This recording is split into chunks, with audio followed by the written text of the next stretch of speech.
What are some struggles that you hear other artists really deal with a lot? Getting critiques that were tough sometimes. When you start to procrastinate, you start to rest too much, then you get the burnout. You got back into art when you were about 35. I wasted so many years for what?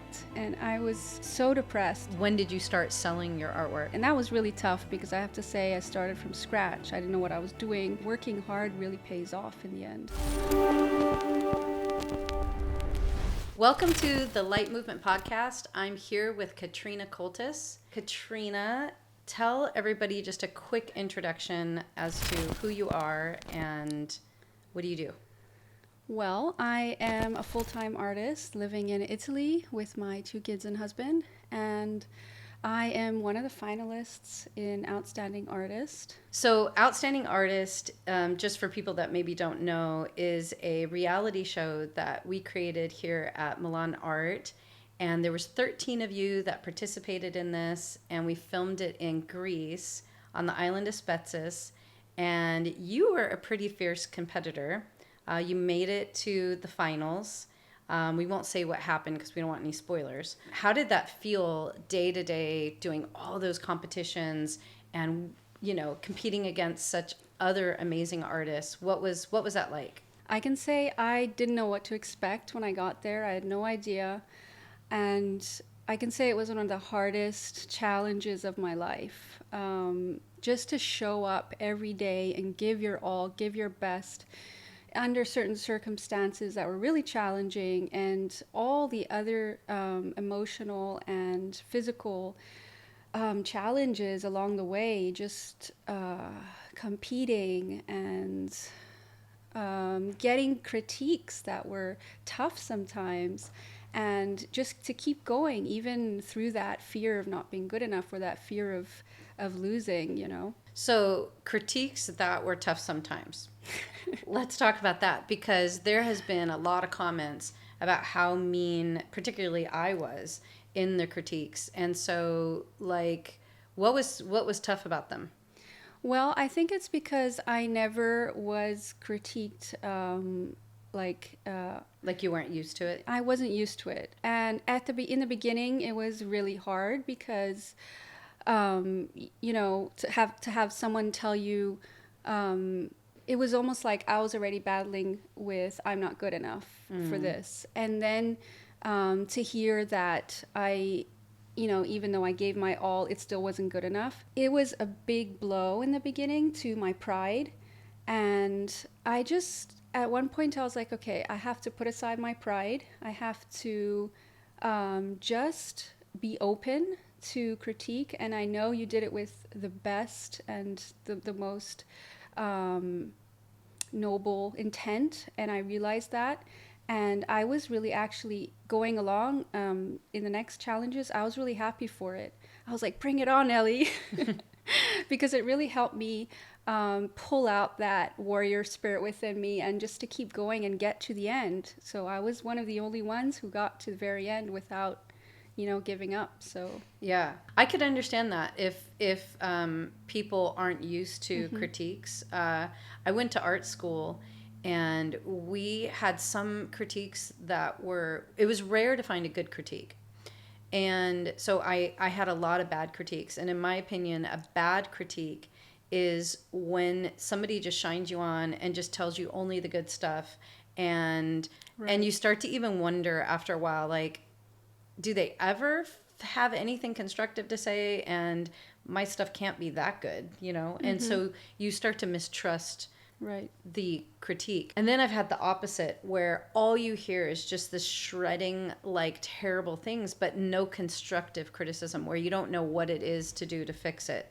And you feel like, I don't know, I felt like the professor had like an axe to grind against me, or like was jealous or something, or just didn't like me. And you're trying to figure out, like, why are they so harsh with no solutions? Yeah, maybe they break it all apart, but then they don't tell you how you could do better. So that's what I really appreciated about your critiques, even though they were harsh in the beginning.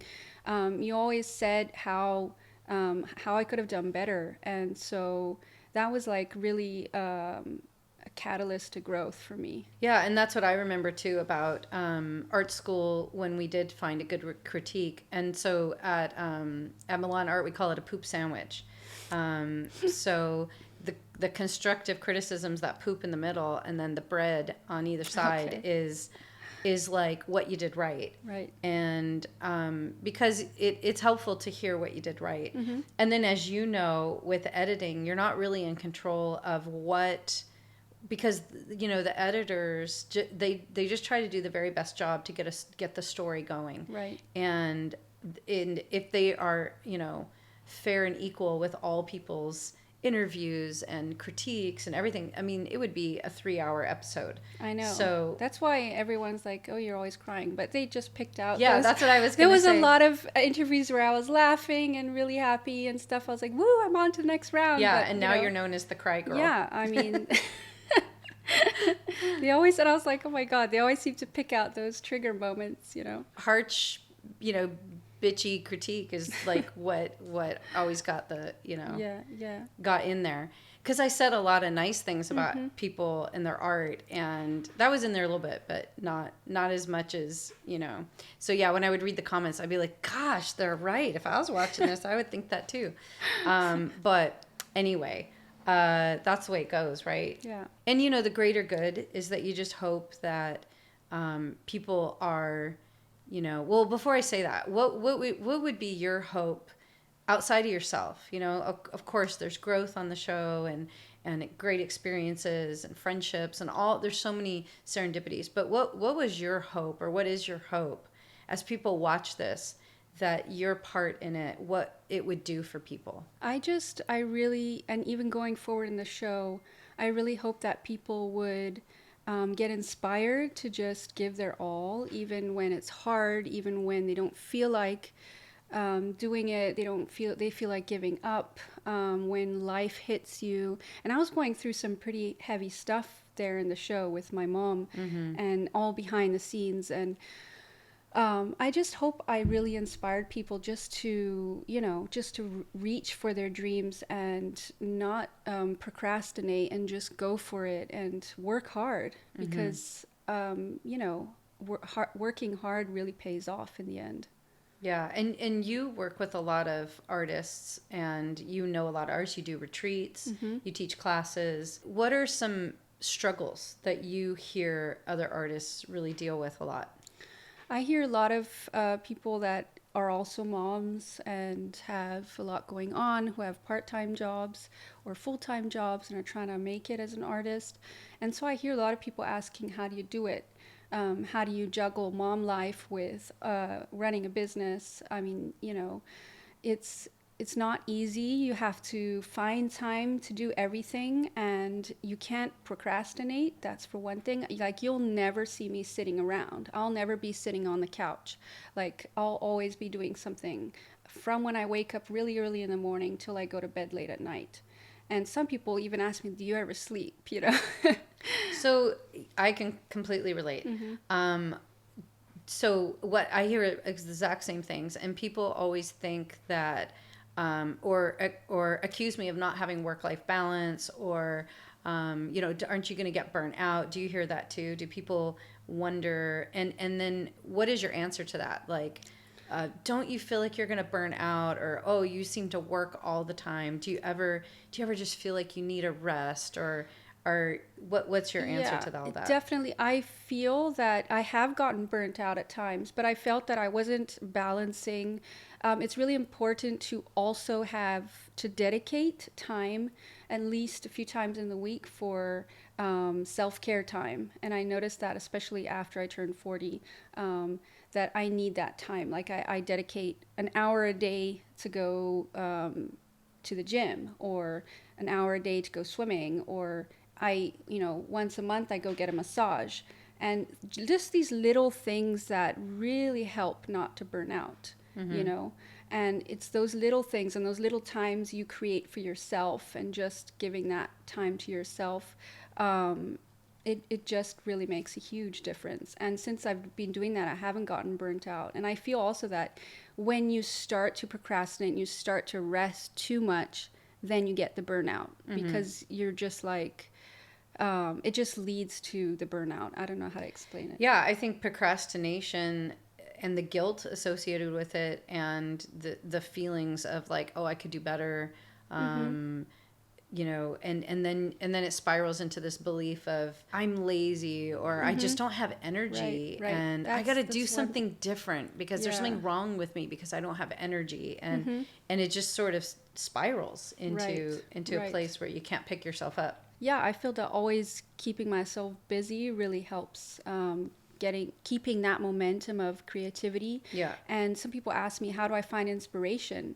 It's not, I never look for inspiration. It comes to me because I'm always busy. I'm always Yeah. doing something. So when you're busy, inspiration finds you right away. It's Yeah. like that. That's like a spin off of the Picasso quote, you know, inspiration finds you working. Right. You're like, if you're Right. busy, inspiration finds you. It's so true though. Yeah. Is there anything that you do on your day to day in your career as an artist currently that does drain you? It's just you wish you never had to do it. You want to hire it out. You just want to find somebody else that does it. Totally. I am not computer savvy, so if when I have to work on my website, all that kind of stuff, editing, I do that all on my own. So I have to like really schedule that in because I obviously prefer painting, I prefer making jewelry, I prefer doing other stuff. And so when I have to do that technical stuff, that technical side, it's always super draining. So, I mean, my goal is eventually to hire someone to do it.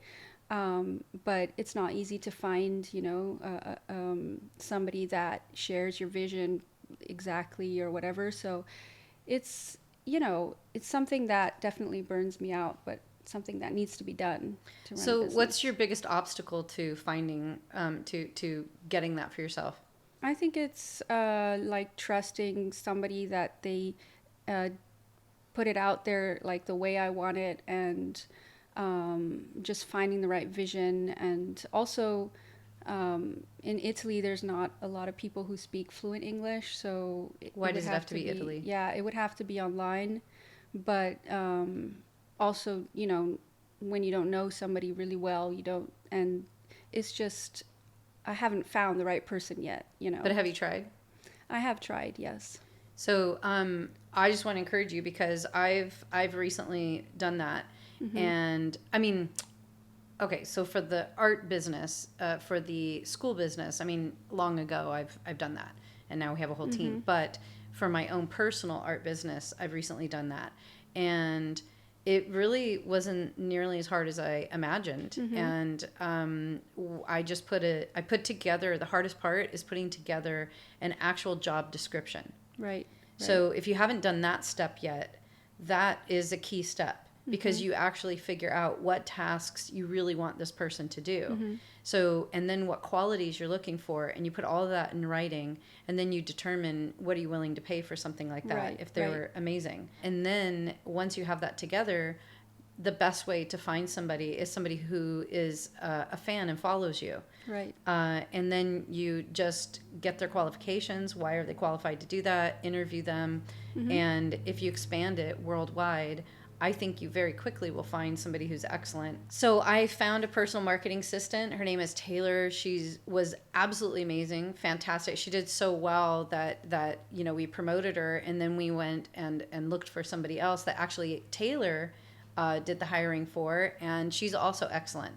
So I think you should give it a try Mm-hmm. and expand, the borders, and don't be afraid. I mean, and just think how much it would free you up, For sure. and then you'll get even further. Yeah, I used to do in the past years. I did a lot of online classes, but the editing and the building it on the website just took too much of my time, and I wasn't painting enough, and so I kind of put that on the back burner a bit, and I wanted to dedicate, and then I signed up for the mastery, and I wanted to dedicate to, honing my skills and just learning more and just giving myself more time to do what I wanted. So that idea of hiring somebody to do the stuff that I didn't really enjoy doing or burnt me out is definitely been brewing for a while. Yeah. Well, I know what I was worried about was the management of it, and I thought, "Ugh, it's going to take so much effort to just manage somebody that I might as well just do it myself. Yeah, that's kind of something. You Yeah, think that too. yeah. But what I found is if you do hire the right person, and the main key is somebody that you don't have to hold their hand, they Yeah, can be that's kind of what I was proactive. worried. Like, you know, if you have to like tell them exactly what to do every time, it's almost like you might as well do it yourself. Might as well do it Yeah. yourself. Yeah. And what was so great for me when Taylor started working for me is it's like she knew what I needed to do more than I even knew. Mm-hmm. And she was very proactive, preemptive. And I told her right away, I cannot hold your hand. I cannot tell you how to do something. You have to figure it out. And we would have one weekly meeting. That was it. And she basically took care of it. And I told her, if you make a mistake and you do something I don't like, I'm not going to care. That's not going to bother me. What will bother me is if you contact me all the time, asking me little questions, and you want me to micromanage what you're doing. Right. So you have to be okay with mistakes, and they're, if you hire the right person, they're not going to be frequent. So Yeah. well, anyway, I want to just encourage you in that when the time is right. Right. Okay, so you mentioned a little bit earlier that you were struggling in the show, and it's probably not the first time you've struggled with it. I mean, we all struggle, I think, with this, but of not being enough, not being good enough, not being enough. How do you overcome the fear of not being good enough? Doing it anyway. Just walking through that fear and just overcoming my own fear as I walk through it, and just saying, I'm going to show the world I am good enough. And many times I surprise myself even, and I'm sure there's so many people that think they're not good enough. And a lot of it is also due to, things that may happen in your childhood and trauma and all that kind of stuff. And it's sort of an ingrained thing in your system, in your body that has that fear. It's that fear in the cells of your body that think I'm not good enough. And so it's always like the only way to overcome it is just walking through it. And it takes a lot of courage, I have to say that. Yeah. And so then after you've sort of walked through it and faced enough fear, you feel that you've overcome it, or does it still kind of creep up now and then? It gets better with each time. Like I always say, everything you've ever wanted is on the other side of fear. So fear is the biggest obstacle of an artist. And each time you'll be like, I did this before. I know that this is not real. This is something that is, it's not a real fear. So you just walk through it each time, and each time it gets better, each time it gets easier. And I know it'll show up again, but this time I'm a lot braver and a lot more sure of the outcome. Yeah, because you've already overcome so much. Yeah. So I know from your story that at one point you stopped when you were younger doing art at all, and then you said you had kind of a physical breakdown, and then so tell us about that, because you probably had, I imagine you wanted to get back into art, but you had a fear of doing that. Yeah. So I stopped doing art. It started to dwindle down when my dad left us, and I started working at a really young age. I didn't finish high school because I had to do 3 work shifts just to support my family. And I just was like, hey, maybe my dream of going to art university is just not going to happen.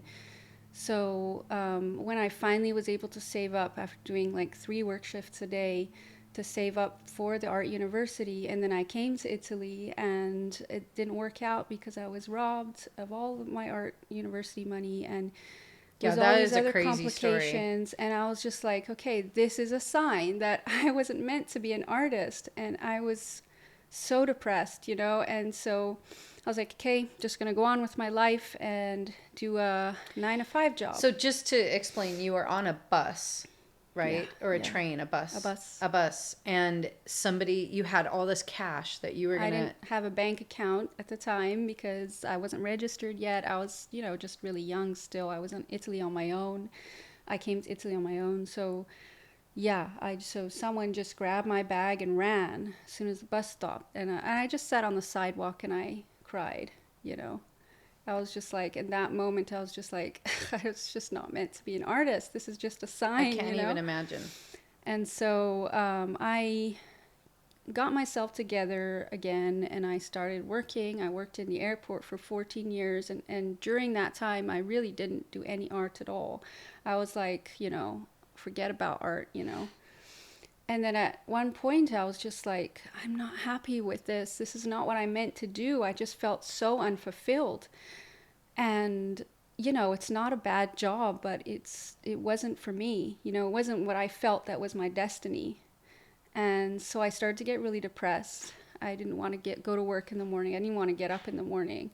And one day my body just shut down. I ended up in the hospital, and I was diagnosed in depression, for depression. And in that moment, lying there in the bed in the hospital, I was like, what am I doing? What is this? I don't want to just be like this. And I was in my 30s, my mid 30s already. And I was like, gosh, I wasted so many years for what? And then I realized, I was like, I miss my creativity. I want to be able to tell my story through my creativity. I want to be able to create again. I want to do art. I was like, but it's just too late now. And then I started getting all these self-doubts, like it's too late to start again. And how am I going to do this at this age? And how am I going to start up again? I made a decision in that hospital bed, and I was like, I'm going to just start painting again. And it was almost like I didn't remember even how to paint. So it was really crazy. I was like painting abstracts with my hands but it just sort of awoke that creativity in me. But at the same time, it brought back all that trauma that I had that I had shut out my creativity in the beginning. And so it all came back flooding, and it was really hard for me to face that trauma once again and let it out of the closet in order to heal. But art just did that, and going, facing my fears there and just keep creating. And I started to put my artwork out there. Even in the beginning, it looked really like dramatic because all that trauma was in those paintings. Mm-hmm.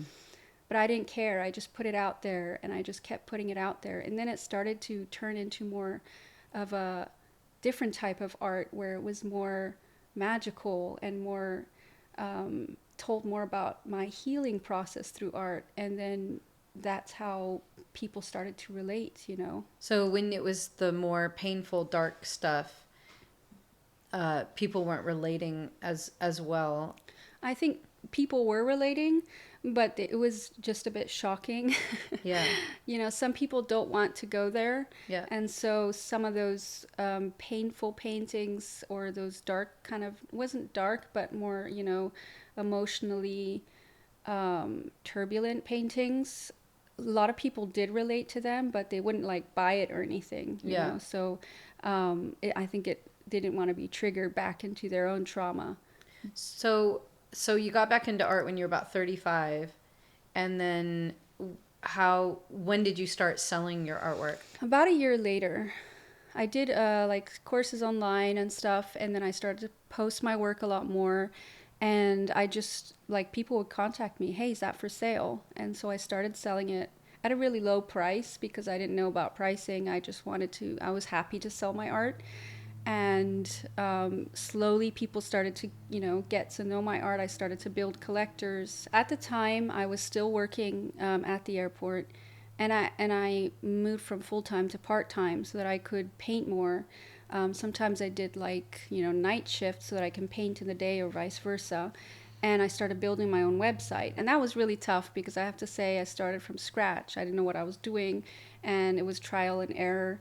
And I was finally, after months, I was finally able to build a website. So slowly I started to think, okay, so maybe I can leave my job finally, but I need a sign. I need, because I also started to get contacted by other teachers to teach on their platform. And so it started to pick up, and I started to, get more collectors and stuff. And I really loved what I was doing. And I was like, I want to do this. This is Yeah. what I want to do. This is what I was meant to do, to paint and to, inspire people. And so I was like, but I'm not really sure if I can leave my day. I had already a boy, a kid, and a son. And I was like, okay, how am I going to just leave my job and, take that leap? And I was like, God, give me a sign. And then I got pregnant. And I was at home for a while because my pregnancy was a bit at risk. So I was like, hey, this must be a sign. This must be a sign that I just need to leave that job, And so I did. And everyone thought I was crazy in the beginning. But as soon as I made that choice, it was just like all the doors started opening and everything started working for me because I had the courage to take that leap. And you fully stepped into your destiny. Yeah. So all those things that pertain to your destiny came to you. Yes. So you are pregnant with your second son and you left your job. And how were you able to manage this high risk pregnancy, paint, still earn money, have a newborn? How did that happen? Did you take a break from art or? No, I kept painting the whole time. Like even after my son was born, I would just put him in a sling and paint. And I was even like in my older classes, you can see me teaching, and I have him I have him there or in a little chair or in a sling, but he loved it. That's how he grew up. So I was like, I'm not going to let this stop me. I'm at this was my sign. So, and it's hard to find balance, because you're a mother, and to find that balance between family and work, and especially when you're running your own business, and it's just a matter of multitasking, I think. Mm-hmm. And just finding, and really wanting it, getting up early enough to get what you need to do done, and just slotting your time properly, and not lying around and not sitting around. I think people, sit around, don't do it, aren't proactive, don't put effort in, don't put the time in, because it's not because they're lazy, it's because they lack belief. Mm-hmm. And belief is so much of it, because I think belief and desire, kind of go hand in hand. If you don't really believe you can do something, then you hardly want it. Right. Because you can't allow your heart to want something you can't have. So protection is to just, well, that's not for me, or I can't do that. And mm-hmm. So, I don't even know if I want to.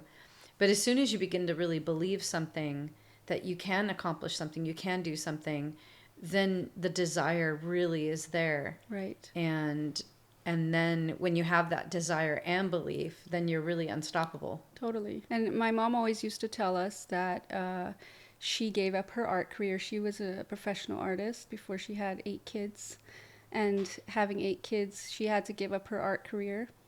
And so she was always like, I'm living my dreams through you guys, And I wanted to make her proud. And I also wanted my boys to know that I, didn't give up my art career, but I wanted to show them that, they can do anything, and they can always, reach for their own dreams and not give up, and not have to put family aside, or, just to give them that example, Yeah, I felt the same way. Okay, so you have your baby, and you are, you continue, being an artist and teaching classes, and then what? Did anything else, was it just kind of smooth sailing from that point, or? For a while, yes, it was going really well. I loved teaching, but then I didn't like the editing part, and it was burning me out so much. And then I heard about the mastery, and I was like, wow, I'd love to be a student for a year instead of the teacher. I'd love to learn more and really like hone my skills for once. And like, because I didn't get to do university, the art university. I was like, that was my dream. I decided to put my classes on a back burner and just do what I want, to just sign up for the mastery and do that. And I did the mastery in less than a year. I did all the lessons twice. You know, I Wow. was super dedicated, and I was like, if I'm gonna do this, I'm gonna do it right. And I grew so much in that year, and I was like, you know, super happy that I was able to get that. Um, you know, because I wasn't able to do art university, I finally got that official training and learned oils and all these things and got tons of inspiration. And from then, it was just like I started doing art shows and galleries. Because I built a portfolio, and it was just it upped the level of my art, but also my confidence, for sure. Yeah, that's great.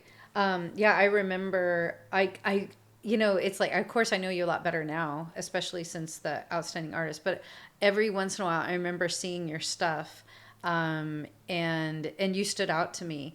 And then I remember seeing your whole body of work. I think it might have been the first time I saw a large portion of your work was in that you one, if not your first gallery show, one of your first gallery shows, Mm-hmm. that you had in Italy. And I remember just seeing it all, and you were posting a lot about leading up to that, so Mm-hmm. I was able to like really see all of your work, and I was like, wow, that's so she did so amazing. So that's really cool. Yeah, I think because people sometimes they ask me, you know, I signed up for the mastery now. How do I get it all done, and how do I go about it? I'm like, you know, just dedicate. When if you decide to sign up for the mastery, just dedicate everything to that year of doing it. Okay, you might have other things that get in the way. A lot of, you know, maybe you're moving or you know you have work and everything, but it's a if you like really just dedicate everything you have to really do all the lessons and really delve into it with all your heart, it will change your life for sure. And from what I understand, it sounds like you have a very supportive husband, Yes, and I think that's a big part of it. for sure. Of you know being able to, like, I remember, I knew he was super supportive when we met one time in Milan, Mm-hmm. and you drove up from Bologna. So I met you at the cathedral, right? Yeah, well, I just knew you were in Milan like the day before, 2 days before, and I was like, oh my God, Elli's in Milan. I have to take this opportunity to meet you. And so I told my husband, I'm gonna get lost in Milan. I'm, you know, I can't go there. I just, you know, it would be a disaster. Can you drive me? And he was like, oh, can I get the day off work, you know, and everything. And he was just like, okay, I know this means so much to you, so I'll do it, you know. Yeah, and if I remember right, he kind of like drove around The whole time the whole because there was no time because parking. there It was was no parking while we met and hung yeah, out and talked. And then I got to meet him and your kids. yeah, And yeah, I just thought that was like, wow, he is so supportive of her. She really found a good one. yeah. And I know he had to take care of the kids while you were an outstanding artist for 5 weeks. It was And hard for sure. Yeah, yeah, because my younger son was only 4 and he cried every day. He missed me so much. He was never away from me for so long. So even that was like, ugh, I was like the whole time, you know. I know, I can't imagine. Yeah, it was hard. And then he was like, "Oh, maybe I shouldn't, you know, maybe you shouldn't video Skype with him every day or even every week, you know." And then so I couldn't talk with him with my younger son because otherwise he would cry. And so it was like I was missing him so much. It was Oh my really gosh, tough. that's so tough. Hmm. That is so tough. Well, how do you think, since I mean the show was 2 years ago or a year and a half ago that we finished filming the challenges part anyway? How do you feel like since then? Like, what has the show done, or how has your career shifted? Has it shifted, and how has it shifted? It definitely has. I have much more courage now. And if there's something that I want to do, I just go for it and not, you know, doubt myself or wait around for things to happen. I just, you know, I grab it. And it definitely gave me more confidence.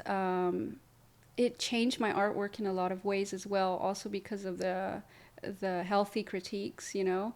And I've started using a lot more warmer colors in my work, which a lot of people really love. Yeah, you said almost every time you do a red painting, It it sells. sells in an And instant. a red painting at the gallery just Yeah, sold. yeah. Yeah. Yeah, that's so And cool. it's very cool, yeah. And so, and I love, you know, I love all the new kind of palettes that I'm trying, and it's definitely opened me up to being braver and just really going for whatever I want without having to, procrastinate or doubt myself for sure. Future plans, near future plans. What do you have on the schedule or on your calendar over the next 6-8 months? Well, I have 2 retreats coming up, and those are, I started last year doing retreats in Italy, so I really love doing that, just getting all artists together and just spending some 10 days in a beautiful place out in the nature and just creating and just eating good food and seeing beautiful places. So I have one now in May coming up that Is it? And I'm imagine it's full. yeah, sold Okay. out. Yeah. And what about the next one? Is it So sold out? there's one in the south of France in September that still has a few spots. Okay. And that's really going to be great too because it's a gorgeous area with the lavender fields and a beautiful resort spot. I've also wanted to do more retreats in other places in the world as well. Like I did one in Ireland right before COVID hit, and then I had another one planned, and everything was Yeah. canceled. So Yeah. I definitely want to start growing that as well. Yeah, and from what I understand and what I've seen online of people's testimonies, uh, the artists really have a transformation. Yeah. In Some people your didn't even know how to paint when they came to the retreat. Like there was a few students that it was their first time painting, and I just I told them everyone can paint, and like it's just about opening yourself up to creativity and just playing and just experimenting, and we do a lot of just fun projects, and like people are shocked of what they can do. Yeah. It's not about talent, it's about it's just about opening up that creative faucet in you. Right, and not worrying about things so much. Exactly. And when you're with other artists, it's almost like you're in that safe circle of people that get you and people that understand, and everybody's had a first time painting, so everybody is supportive, and it's just really a beautiful experience. And because of the show, that's what really painting with the other artists and just having that sisterhood was really made me want to do that. Well, as we end this, is there anything else that you would like to share, or final words you would like to say? Well, I think we said just about everything that I wanted to share. I just want to encourage people just to not give up when there's like always. Especially, I know a lot of people were asking me last year when my mom passed, and how did you get over the grief to be able to create again? Grief it's when somebody, like only people that have really experienced like deep grief can understand that you just don't feel like creating at that time. You don't feel like doing anything. You feel like crawling up in that hole again. And for me, it was like, oh my God, I'm getting back into that depression. And so I was a few months where I didn't create at all, and I didn't feel like painting. But then I thought, maybe I can paint my experience, and so many people have been through grief, and have lost someone they loved. And so I painted a series on my mom's transition, glimpses of heaven, glimpses from beyond, because I was with her when she died, and I had visions. It was a really spiritual experience. And so I painted a series, and they all sold right away because people really related to, people that have lost people that are really dear to them, and have, like, so many people told me, oh my God, I saw that exact vision when my mom or my dad died. And it was just really touching for me to, as I painted them, just tears flowed, and it was so healing. So I just wanted to say that, art is healing. And even when we're in our darkest times, art just creating anyway can really heal us. And not just for artists creating, but even buying art. Yes. I know a lot of collectors that have bought art at very important moments in their life, Yes. crossroads, or when they have, they're making an important decision or Exactly. they're healing from something. Yes. And the art speaks to them on such a powerful and deep level that there's really no price tag for that, because it's the catalyst that person really needs to move on Exactly. or to Exactly. transition or shift. And so many people have told me, oh, this painting shows me that it just gives me this feeling of peace, that my loved one that passed is in a place that, just is happy and full of light and finally free. So because my paintings were like of my mom, like, finally finally free from pain and finally embracing the light and just free to do, what she couldn't have done here. So I think that's definitely, buying art like that really can make, it can really help you get over that as well. That's great. So where can people find your art? What is your website? It's just with my name, katrinakoltes.com. And so, yeah. And then, of course, I'm also on all social medias. So you can find me with my name. Okay, and below this video, we'll put a link to your website so people can find it easily. Well, thanks so much for your inspiring words and story, and just, being you. You're such a lovely, beautiful lady, and you have a very pure heart, and I really appreciate that about you. And of course, your art is amazing, and yeah, and you're amazing. So Thank you. And thank you, Ellie, for always being a huge inspiration for me and keeping me on my toes for sure. And yeah, it's just you're an amazing mentor as well. oh, well, thank you. Well, I hope that you were really inspired by this, and thank you for watching the Light Movement podcast, and we will see you next time.